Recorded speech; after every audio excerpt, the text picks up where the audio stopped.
Lots of people ask me why I ended up in the medical tent, what happened. That's not nice. Sleeping last night was so difficult. So much adrenaline running through my body. But yeah, enough nattering. Let's get up and do this.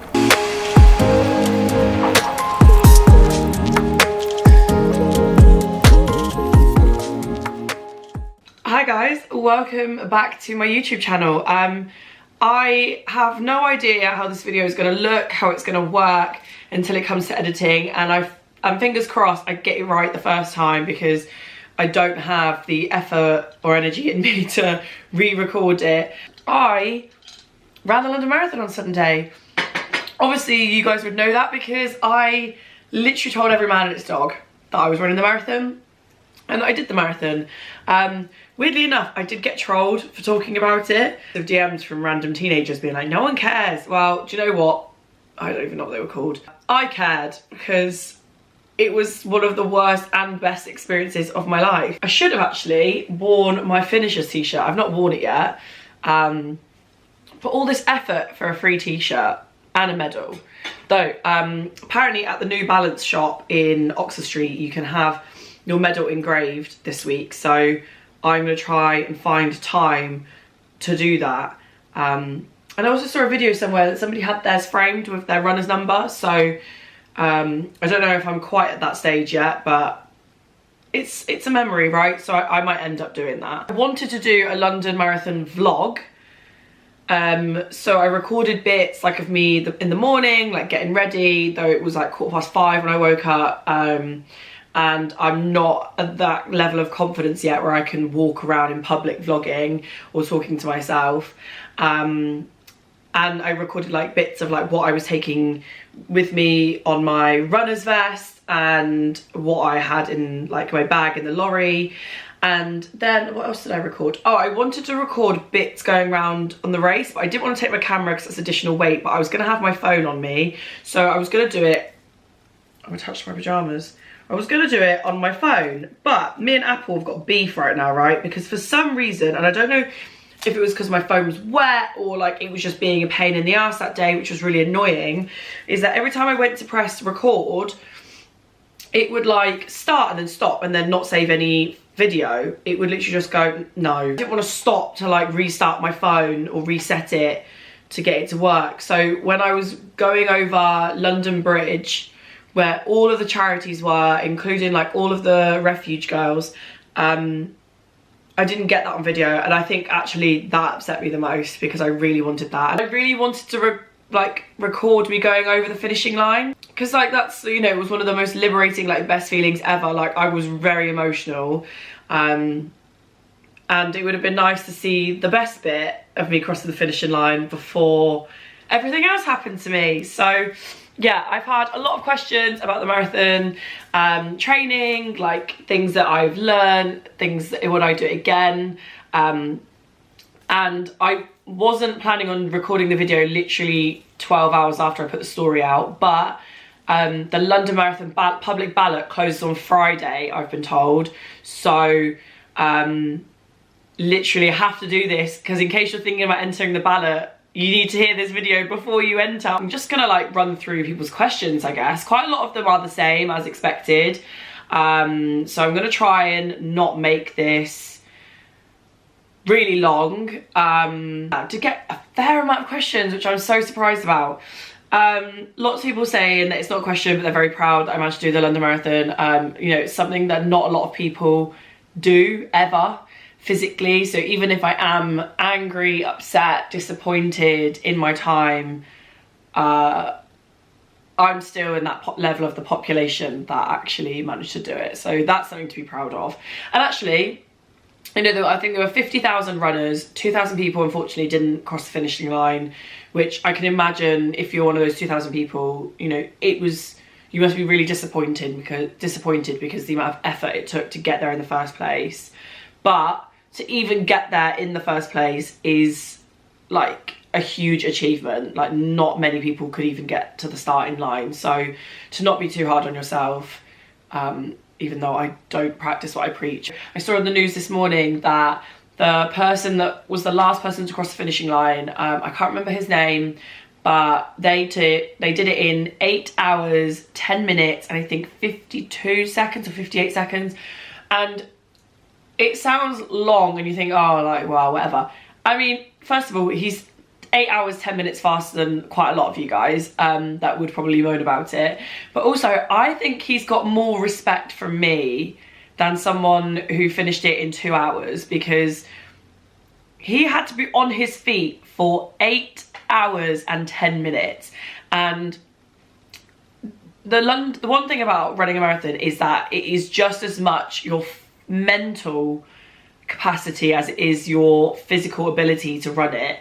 Oh, the sun's just come into my living room and now I'm really worried that it's going to wash me out. Anyway, I don't really care if I look ill at this point, because I looked pretty ill on Sunday. Yeah, so let's get into that. Running through these questions, I should have sat down and logically thought about how I was going to do this, but my brain still has not reached the capacity of thinking properly. How long did it take me? Okay, it took me 5 hours and 32 minutes, which, if anyone follows me on any form of social media, will know that I am upset, disappointed, fuming at myself, because if I've got my Apple Watch times up here and my mile splits, I should have just checked the app. But apparently, according to my Apple Watch, because I was doing a lot of weaving in and out of people, I ended up doing 27 miles instead of 26.2. So that is one thing to consider with the London Marathon, because I was so upset about my time. Like, my personal trainer said that of all the people, I think he trained like 20 people plus people for the London Marathon, he said that everyone said they really struggled to get pace, maintain pace, and just run, because there's 50,000 people on a single road in London, and you know, you're dodging in that people. I'm pretty sure at one point I almost got run down by a wheelchair, and another time run down by a pram, which I didn't factor in my training program. Yeah, that is also something to consider. Like, not many people get PBs at London, so makes me feel slightly better. We'll get onto the question about toilet breaks. This is probably going to be the most embarrassing thing I ever share with anyone. It's not something to be embarrassed about, but I just think, you know, because I'm single and eventually will want to start dating, I really don't want the person to hear this story, but it is what it is. Did you do a mixture of running, jogging and walking? So yes, I ran / jogged. I don't know what the difference is in terms of pace, most of it. I really hit a wall. I can't remember what mile it was, 21, and I was like fast walking. So I think my average pace went from like 10 and a half minutes a mile to 11 and a half minutes per mile. And then my walking pace, I think, was 14 minutes a mile, which isn't great. But when I explain to you what happened to me, it will all make sense. So the hardest part is definitely when you get 21 plus, I think. You really hit the runner's wall. Like, I read loads of blogs, I saw loads of videos about people talking about the runner's wall and how you have to just push yourself to get over it. It's hard. Like, in my training, I know somebody asked me like what the longest run I did before actually doing the marathon in my training. My longest ever run was 20 miles and I did that in 3 hours and 20 minutes. And so I was like, yeah, I'm definitely gonna do it in 4.5 hours. Like, that's no problem. All that stuff. But obviously, because I never got past the 20 miles, I never experienced the wall until the big day. How sore were my feet? My feet actually, I think it might be because the rest of my body hurt more. My feet actually weren't so bad. I do have a lot of blisters, and all of my, I mean, I do have a pedicure at the moment, so I can't confirm, but I'm pretty sure 7 out of 10 of I finished with all of my toenails, which was my biggest concern. I was worried that I was going to lose a couple. So I do have all 10 still. I'm pretty sure 7 out of the 10 are black underneath the shellac because they are so bruised. I know that 3 of them were already black before I started. So the fact I still have those 3 is is an accomplishment. Even though I raised £355 to Refuge, I actually, I am a Refuge ambassador and I did want to do something for them, but I paid for my place at the London Marathon. I entered the public ballot, and I entered the public ballot every single year since I was 20 years old, and this year I did, and so I had to take the opportunity. It was really weird because this year I wasn't so bothered about running. I was like, yeah, whatever, and I entered, and it was the year that I got it. I should have checked, but apparently the public ballot entries close on Friday. What date is Friday?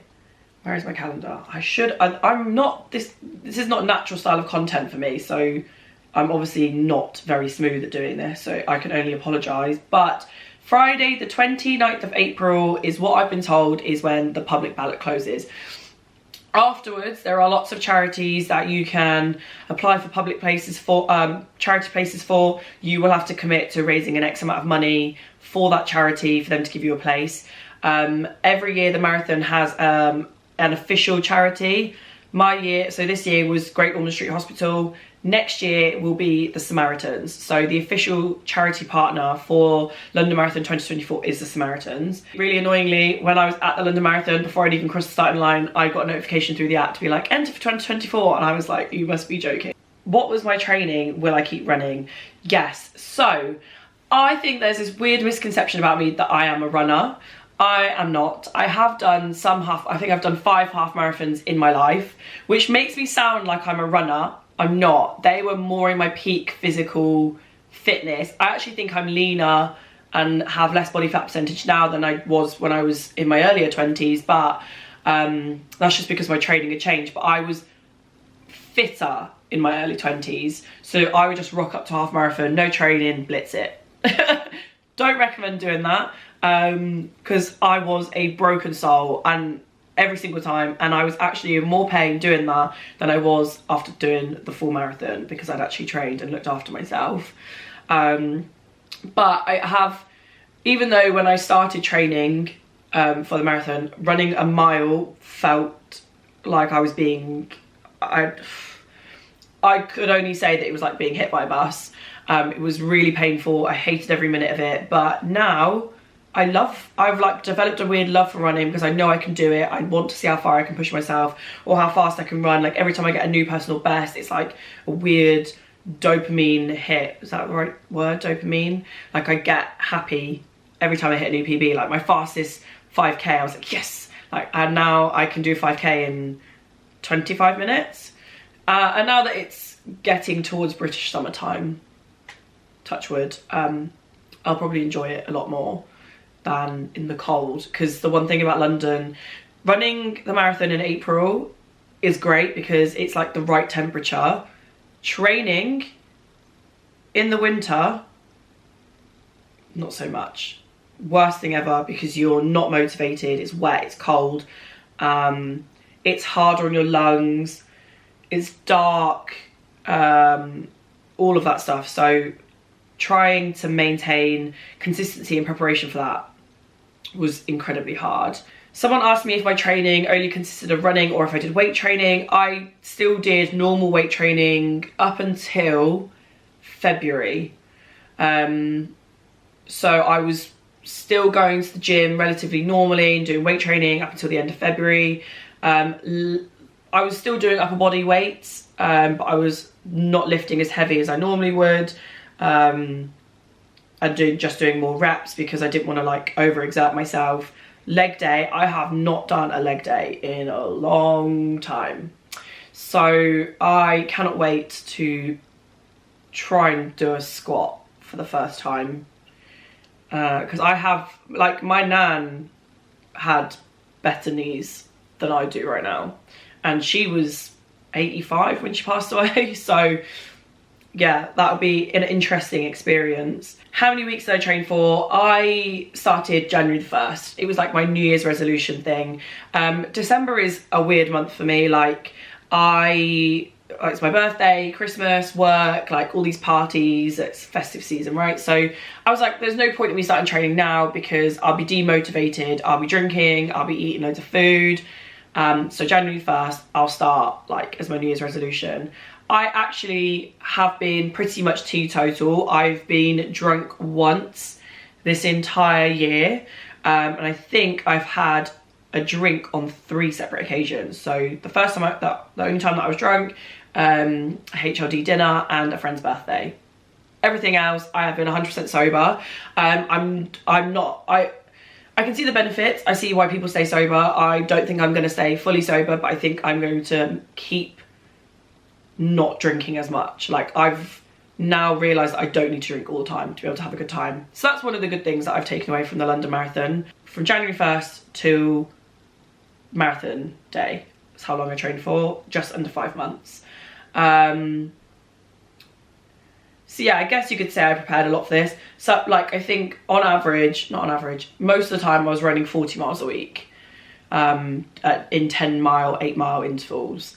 And then like every 2 weeks I'd have a long run, or every 2 weeks I'd have a long run.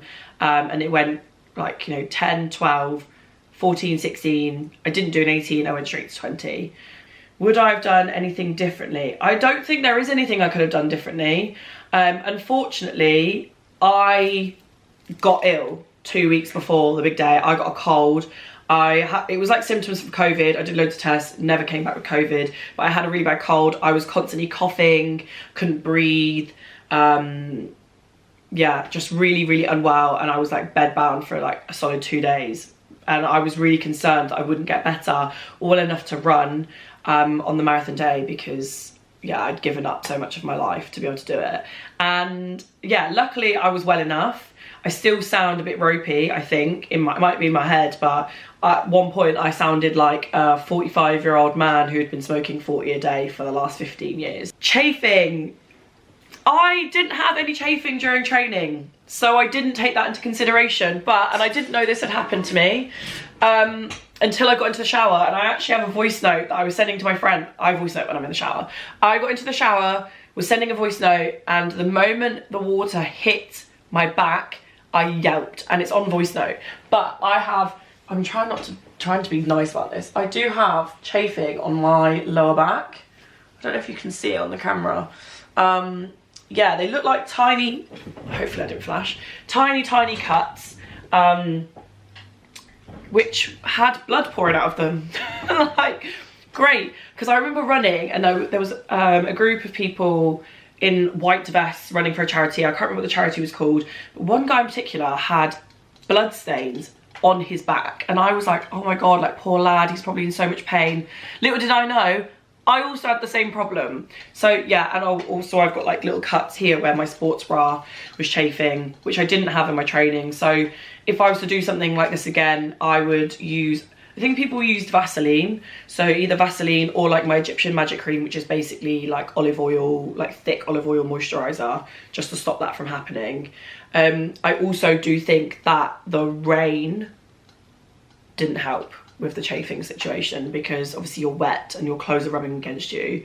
I don't have a thigh gap, like my thighs touch all of the time, which is why I normally run wearing leggings, but I realised that I cannot perform as well in leggings as I can in shorts. So I wore short black shorts, and they were like super stretchy, so they weren't too tight, so they allowed for my legs to like swell, which will happen. But I didn't get any thigh chafing, which surprised me, and I didn't get any during any of my training. So if you have thighs that touch, look out for that if you're training, if you're deciding to run any kind of race. But for me, I'm really lucky that I didn't have any of that. Is it as hard as it sounds for a novice runner to attempt doing one? I mean, I've technically already covered this because I considered myself a novice runner. I could not run a mile. Genuinely could not run a mile because my physical fitness was not anywhere as it used to be. I feel like I neglected my cardiovascular fitness for a long time. So if you are unable to run a mile, but you want to do something like this, it takes mental strength. Like, you have to mentally train yourself to be able to do this, and you can do it. Like, if you tell yourself you can't, you won't be able to, but you have to be committed. So, you know, if my future partner is watching this, despite the story I'm going to tell you next, I am very good at commitment. Lots of people ask me why I ended up in the medical tent, what happened. how I mentally push yourself when your body says no. All of that I'm going to do in my story time. Mental strength tips. Mental strength tips. What did I do? I did a lot of yoga and a lot of walking, and I listened to a lot of podcasts, and I think that helps you build some sort of mental resilience because you're actually learning about your body.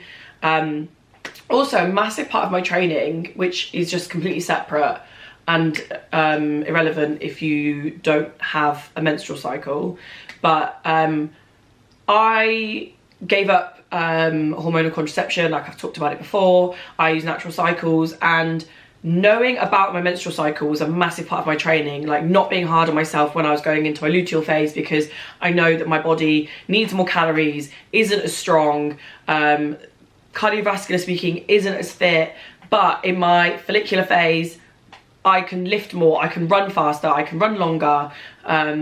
So knowing that and taking that into consideration in eating, in running, in training was massive help for that. So yeah, I'm not saying that everybody needs to jump on the natural cycle hype, because it might not be for you, but being in tune with your body, knowing about that kind of stuff can really help you as well. And that can also build that mental resilience, because before I knew about like my menstrual cycle properly, I would be really hard on myself if I was at the gym and wasn't lifting as heavy. My camera kindly cut off. I'd be annoyed at myself if I wasn't lifting as heavy as I was the week before. Why don't you try for the big 6? London, Chicago, New York, Berlin, Boston and Tokyo. Oh my god, right, that's what it's called. So because I was on my own, I didn't have anyone to take a picture of me when I finished. So I approached, I think they're American, I approached this, the little trio. 2 of them were runners, 1 of them wasn't, and I asked the one that wasn't running if she would take my photo for me, and I asked the other 2 about their second medal, because they had 2 medals, and the London Marathon was their last marathon of the big 6, and I didn't know what it was called, but yeah, they'd literally run every single one, and they said that they'd ran another marathon a week before the London one, and they were like in their 60s, and I was just like in awe of them, and they were telling me all about it, and I was sat there thinking, you're absolutely bonkers, you're crazy, there is no way, and everyone told me this would happen to me, and I was like, definitely not. I've got the itch to do another one. I would actually do the big 6 if I could. I actually think that's going to be the next thing on my bucket list. One of my toxic traits, and I mean there is worse toxic traits to have, but one of my toxic traits is that I always look for the next thing. I always want to do better than I can do before, or more than I did before. So I guess, yeah, now I've done London, it's time to knock off the rest of the 5 of the big 6. And I actually think running some of these would be the most amazing experiences ever. The highlight, London is the most iconic marathon in the world, right? Like, people were traveling from Japan, from China, from America to run this race, and there is a reason why they do that, and it proved time and time again why London is the best city in the world. It was the most British experience I could possibly think of, right? You know, you had all of the athletes, and you had Mo Farah running his last marathon. It was wet, it was cold, the weather was so British, but also it was St. George's Day, so there were people dressed up as St. George, hanging out their windows, on their balconies, with speakers blaring out music, like cheering, lots of different cultures. Like, London is such a culturally rich city, and that's what I loved the most when I lived there. You know, people playing different types of music with different instruments, and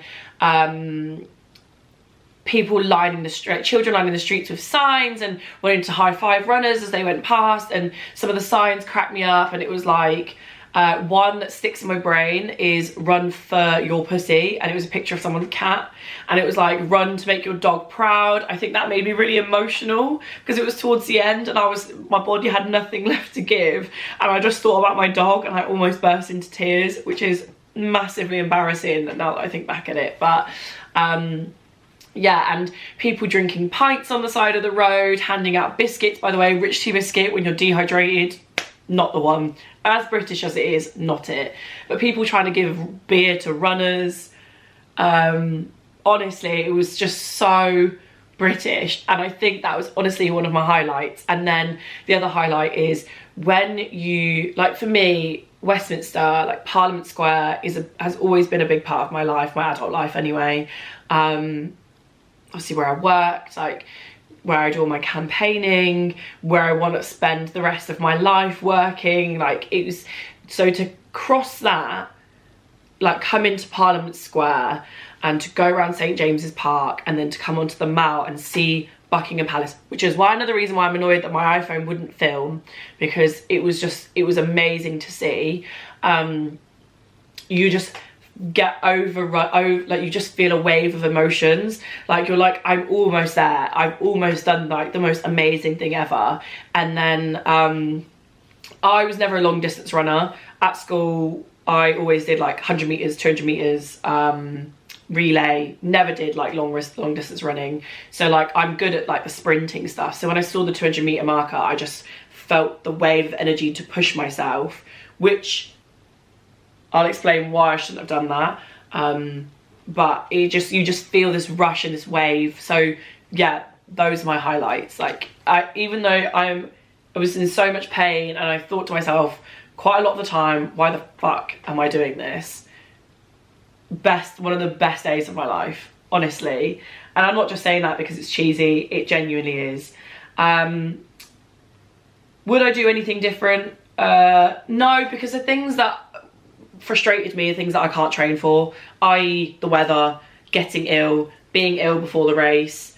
So no, maybe like 5 months sounds like a long time, but maybe it's not.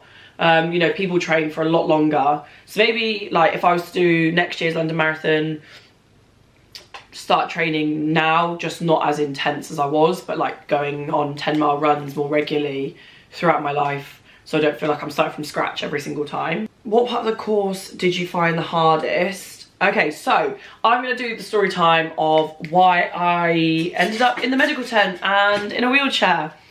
Okay, so this is the bit I also find really embarrassing, and I didn't want to share with people because it is gross. And well, it's not. It is embarrassing for me just because I find it embarrassing. But you know, it's part of my body and all of that stuff. So over the last couple of years, I've had flare-ups of gastritis. Gastritis is a condition where your stomach becomes inflamed. For me, it can be caused by a lot of problems. Most of the time for me, it's stress related, like I've put too much stress on my body. And I didn't get any flare-ups during my training, so I was convinced that I would be okay. Like on my 20-mile run, if it was going to happen, it should have happened or would have happened then, but it didn't. So yeah, I thought I was gonna get an easy ride. Gastritis for me can cause sometimes vomiting, which is very rarely. I think I've only ever had it once during a flare-up. I've probably had about 5 in my life. What the worst time I ever had gastritis, when I was going to the bathroom, it was just blood. Pure, fresh blood. And it terrified me because if anyone knows me and my family history, my mum had bowel cancer when she was 45, I think. So to see blood in your stool terrified me, and that I ended up in A&E in hospital for a while because I couldn't keep anything in my body, so I needed hydration drips. I was too scared because I've got a phobia of being sick, not necessarily the actual act of vomiting, but like the retching, it gives me anxiety. So I refused to eat because I didn't want to be sick, so it made me really, really poorly. And unfortunately, just before I went to London Bridge, so between miles 12 and 13, I had a flare-up, and it was a severe flare-up. So I'd stopped to go to the bathroom because I thought I needed to pee. Even though on my 20-mile run, I did not need the bathroom once. Didn't need to pee, I didn't need to go like anything.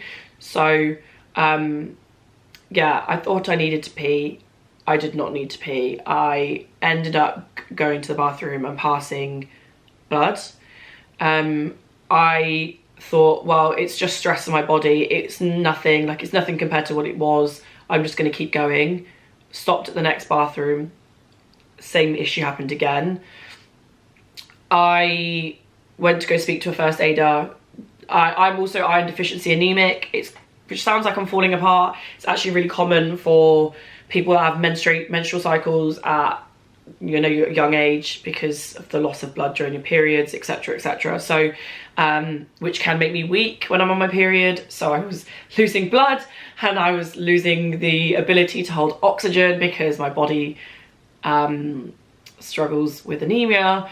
And they were basically like, we recommend that you stop. And I was like, no, like I've trained for 5 months. I did not come this far to not finish, to just only come this far. And I think I remember that because I saw it on somebody's sign, like, you did not come this far to only come this far. And the 26.2 miles is your victory lap of all of the training you've done. And I remembered that, and oh, why am I getting emotional? Like, it's weird. I don't want to get emotional because there's nothing to get emotional about, but I think it's just remembering like all of the times you got upset or you'd overly pushed yourself when you were training and on the day. So yeah, and then I carried on, and my body, because I was being sick and because I was losing blood, I was losing energy fast, like so much, and like I had nothing in my body. I was too scared to take any gels because I didn't want it to cause any more inflammation into my digestive system. I didn't want to take any painkillers because things like ibuprofen can cause irritation. I didn't want to I tried to eat snacks, like I had Kind bars and a grenade bar in my runner's vest, so I tried to eat the grenade bar, which just made my mouth dry, so I couldn't eat all of it. But I had Kind bar, which was like almond salted caramel, so the salt was to help me, obviously the sugar from the caramel and the nuts, to give me some energy. And in hindsight, if I was to do it again, I probably would carry more of those because they were the things that they were the only things I could keep in my body. The Lucozade, weirdly enough, they gave me a bottle of Lucozade in my runner's bag afterwards. Tasted great. Like, after I finished the race, it was the best thing I've ever put in my mouth, even to the next day. But on the race course, taking a sip of Lucozade, oh, it was awful. I don't know what happened to my taste buds. It was disgusting. So I couldn't even drink the Lucozade. Seeing somebody holding a box of orange slices was probably like the highlight of my day. I'd never been so grateful for an orange in my life. But yeah, I was even too scared to drink water, which is obviously not good if you're putting your body through such an intense experience. So yeah, I was advised to stop, refused, wanted to do it in 4.5 hours, finished it in 5.5 hours. And like I said earlier, like I've always been a short distance runner, so when I saw the 200 meter mark, I was like, look, I want to get this over and done with, like ripping a band-aid off. I'm going to go for it. I used all of the energy I had left in my body to run as fast as I could over that next 200 meters. Not recommended when you are already struggling. So I was like, I felt a wave of emotion, adrenaline, took the selfie with the finishing line, carried on walking to go find my way out, go get my medal, all of that stuff, and couldn't. Walked over to, my vision went a bit weird, walked over to what I saw as a yellow blur, which was a first aider, who was walking away from me. He obviously didn't know that I was like walking towards him, but he had his back to me. He was walking away from me, so I was like trying my hardest to get some energy to walk fast enough to get to him. Finally found one. Full-blown panic attack, could not breathe, my chest had closed up. I was like crying because I couldn't breathe, and then like, yeah, I was a goner. So that was nice. My parents always told me that I had a flair for being dramatic, that I've always been a drama queen, and that I should get cast in a role in EastEnders. So I felt extremely guilty, and I do this every time I'm poorly, every time I seek medical advice. I have a massive sense of guilt because there is always somebody who is worse than me. And I tried to stand up because I was like, no, I want to leave. Like I don't need to be here.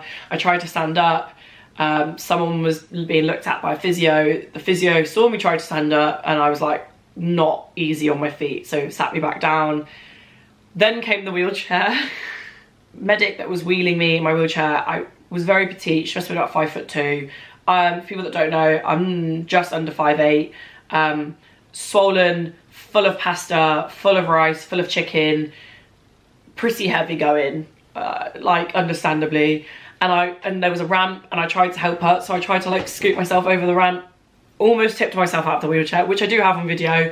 I might put it in here somewhere, because I felt awful. My hair was gross, so I felt bad when someone put my medal around my neck and my hair was just like, oh, it was bad. But yeah, I found in my runner's vest that I didn't realise I had, and in hindsight I should have taken these instead of gels because it probably would have been better on my digestive tract. The vitamin C, is it dextrose tablets?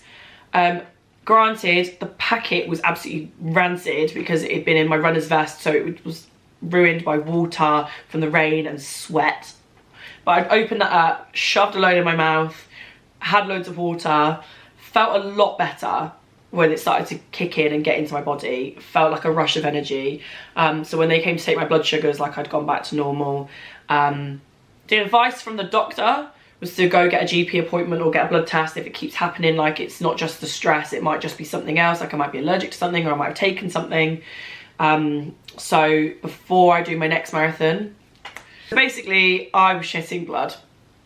Long story short, but according to my publicist, press is press, right? Thank the Lord I was wearing all black. I'm one of those people, right? When I go on holiday and I pack for a holiday or to go anywhere, I will pack like I'm intending on shitting myself every couple of hours for the whole time I'm there. Like if I'm going away for a 2-day trip, I'll pack like 10 pairs of pants. I don't know why, I just do.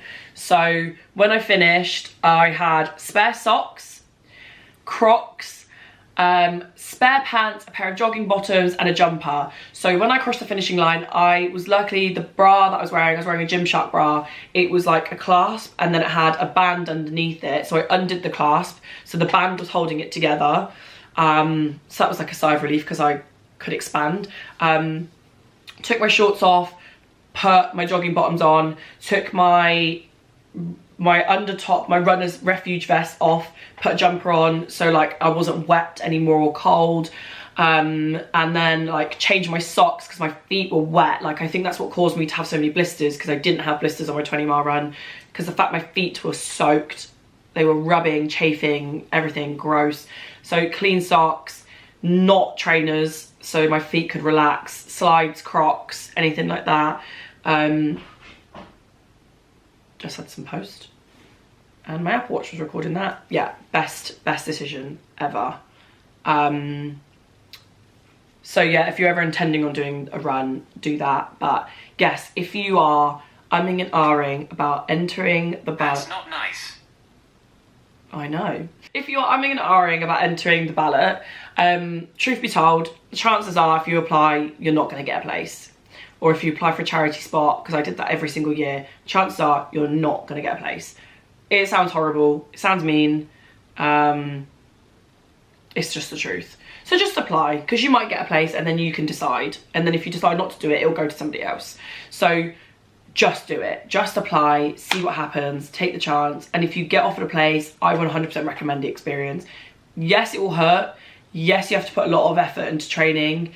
It'll be emotional, it'll be ugly, it will take over your life, your feet will look ghastly, but it is the best experience, one of the best things I've ever done. I may have entered the 2024 ballot despite 24 hours ago saying that I will never run a marathon again. My friend Chloe may or may not have convinced me to run Amsterdam Marathon with her in October. So yeah, if I can shit blood and still want to do another one, then it can't be that bad. Also, something I forgot to mention, and then I went to go use the bathroom and then remembered when I was having a pee, so came back down to mention.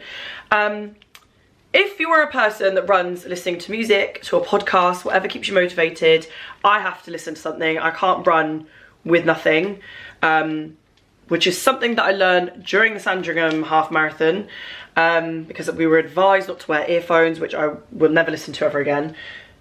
For the love of God, if you're not wearing headphones and you want to wear earphones, do not wear AirPods. Wear the wired ones, for crying out loud. The amount of people that lost an AirPod that had to bend down or go back to go get it, ridiculous. You don't want to do that to yourself when you're running. You don't want to stop your tempo because you dropped it. You don't want to get trampled on by the other 50,000 people running behind you. And it's expensive kit, right? Just don't bother. And also, actually, I do remember when I was bleeding out of my arse. When I was bleeding out of my arse, the last thing I needed to do was tell a woman that she dropped her AirPod case on the floor. Just save yourself the hassle. Wear wired earphones or headphones. And now that I can finally keep food down me, I'm gonna go get myself a McDonald's. So, peace out.